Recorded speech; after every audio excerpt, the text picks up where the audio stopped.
The first thing that comes into my mind when I think of a good faction is the fact that they are undervalued. The Franks are a good example. 5 of their units have the Francisca. Now, what makes them undervalued? Look at how these 2 units are, at least are here, are damaging the Gothic Palatina defenders, and that is before they even got a chance to close home. The Francisca is undervalued and underrated because it is the sole counter to, say, a lot of double-handed units. You know, Thracian Oathsworn, Thracian Warriors, your double-handed axe units. It's just a great precursor that's often overlooked because the Franks are otherwise weak without it, and the fact that the Francisca is a close-range precursor. The second thing is the fact that a faction can be easy to learn. The Aravachi, when they came out, I thought were going to be a bit harder than other factions, but they actually turned out pretty good. And what I like about them is that they are very similar to the Romans in a way, but they're kind of barbaric. They're very simple to use. You know, anybody can play them and understand them. I simply use tactics that I've learned over the course of my time in Rome to make this faction good. And for me, the third thing is the fact that they are offensive. Usually, barbaric factions are offensive. There are, if I'm correct, like sometimes you can use like the Bactrians as an offensive faction, but usually the barbaric factions are offensive. When it comes to Attila, it's kind of the same thing. The Great Migrators are more offensive, the Barbarian Kingdoms are more defensive, but they're somewhere in between.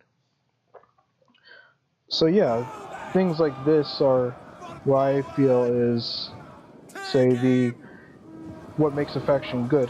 Obviously, there are things that can make a faction bad, such as the fact that they're overrated, use overpowered units as a core, are strong in a relatively weak sector, are good in only a few circumstances, and have very little growth potential. Obviously, there are tons of factions out there that do this. Just think of these as bad traits, not so much part of a bad faction.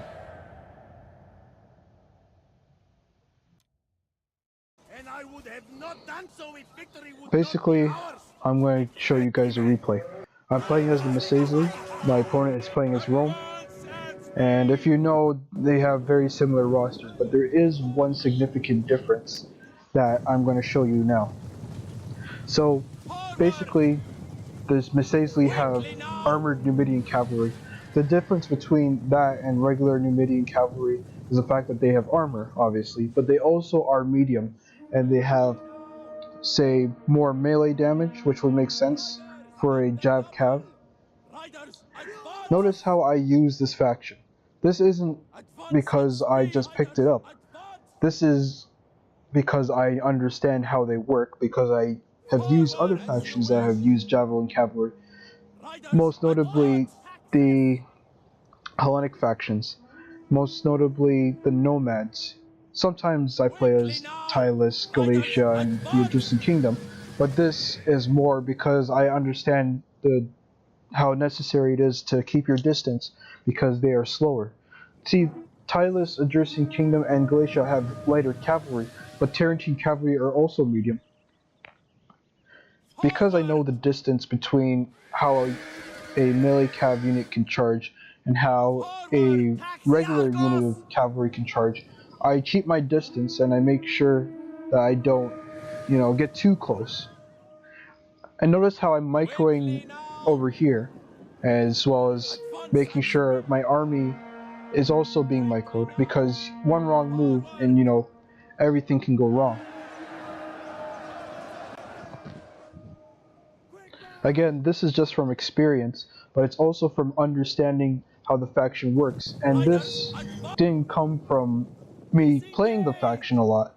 It came to me from being able to play as other factions similar to this.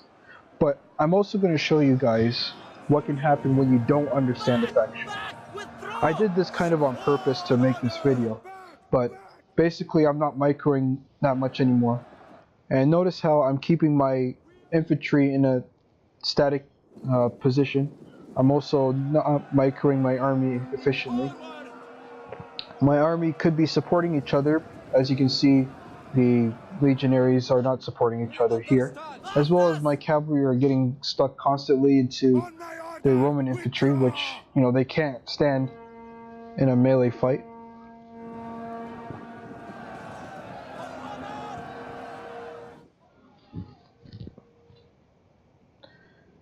But this is what will happen when you don't micro properly, or understand the faction properly, rather.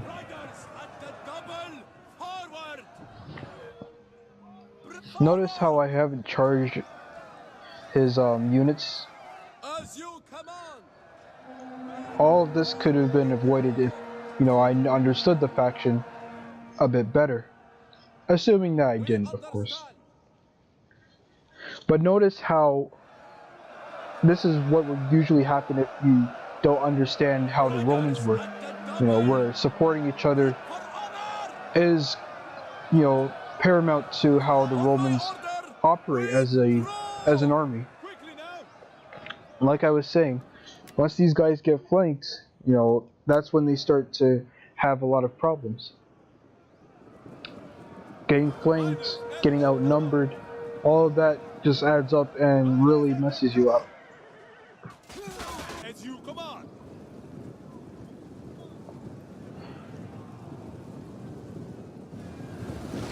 As you wish.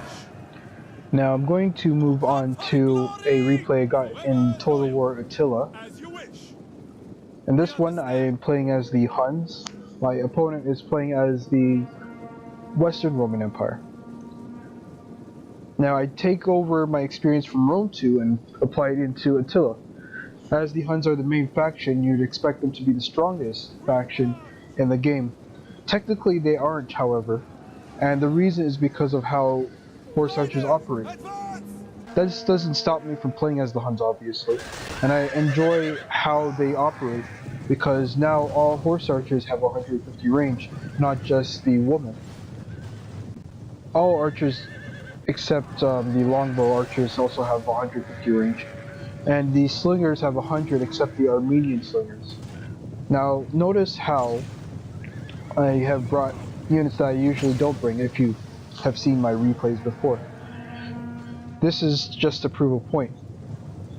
Notice how my opponent brings Balistari and decides to bring them up against my archers. Also notice how he's consistently charging my horse archers, and I'm just constantly microing them and not paying attention to my main army. The reason why the Huns are so effective is when you make them micro.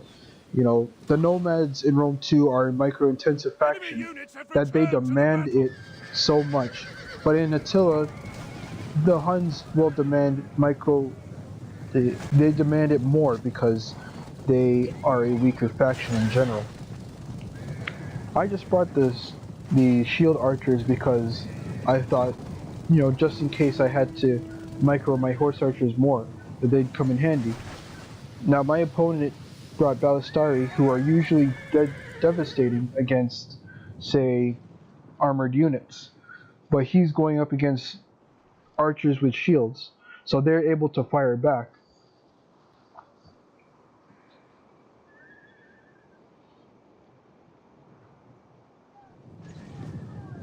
Now notice here, I'm going to kill his general.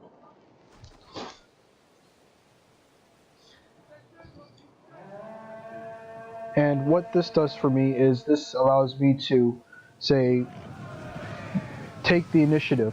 And that's what I'm going to do. Once his general is dead, his units, once they rout, they're not going to come back. And I find that to be very important because a problem that you'll have in Attila is that a unit comes back and they mess up your game plan. Obviously, because he doesn't have a mobile army, I could have easily flanked him, but I decided to just quickly win this battle by charging straight into his spears and rear charging him.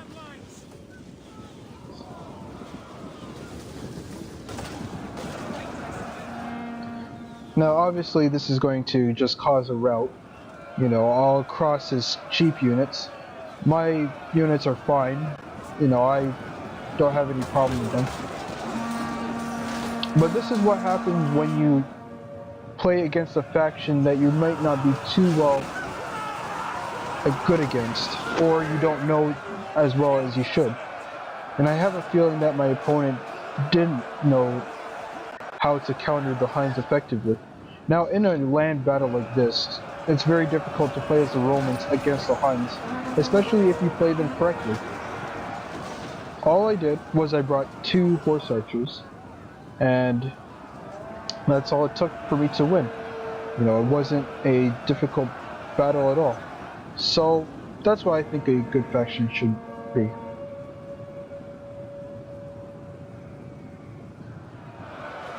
Obviously, if you guys like this video, leave a like and a subscribe.